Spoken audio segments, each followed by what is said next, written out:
Bom dia, pessoal, tudo bem? Estou trazendo aqui para vocês hoje o resultado da loteria da Loto Fácil, que saiu ontem, né? Do concurso 2181.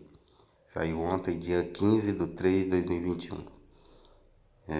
A Loto Fácil agora é sorteado todos os dias da semana, né? De segunda a sexta, segunda a sábado. Todos os dias de segunda a sábado. Tem um concurso da Loto Fácil. Ficou acumulado, pessoal, para o próximo concurso, né? 1,5 milhão. Quero agradecer também vocês aí do canal, que faz parte, são inscritos aí no canal. Muito obrigado a todos pela força. E quero agradecer também o pessoal do grupo, né? De estar participando do grupo, vendo as notícias importantes. É um prazer ter vocês aí no grupo, viu, pessoal? Esse grupo vai ficar um grupo muito importante. E é muito importante também ter vocês aí fazendo parte do grupo. Bom, pessoal, vamos lá para o resultado.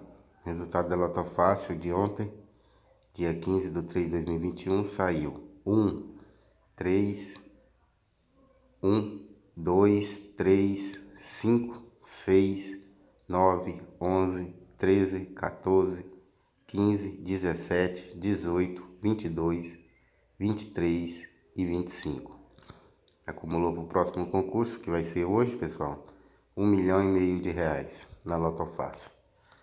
Bom, vamos lá para o resultado da Mega Sena. Bom, pessoal, a Mega Sena está acumulada, né, em 40 milhões de reais. Não saiu o resultado ainda, está no mesmo... não teve concurso ainda, né?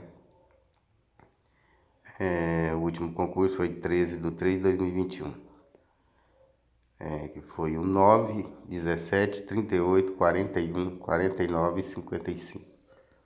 Vamos esperar o próximo resultado aí, que se vai dar algum ganhador, né, pessoal? Vamos lá para o concurso da Quina.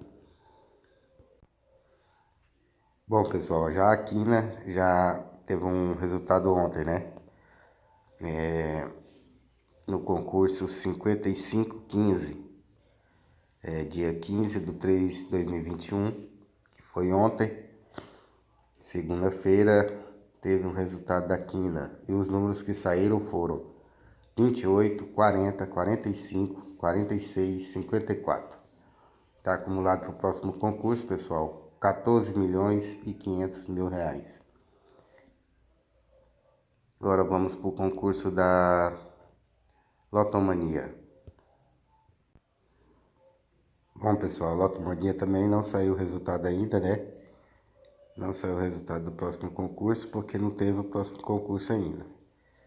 A Lotomania, o último concurso que foi sorteado foi dia 12/3/2021.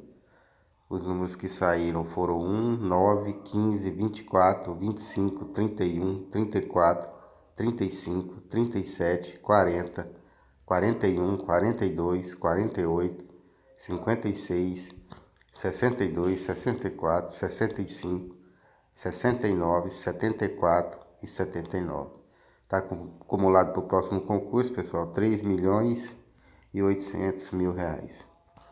Então por hoje é só, pessoal. Muito obrigado a todos. Um ótimo dia para vocês e boa sorte.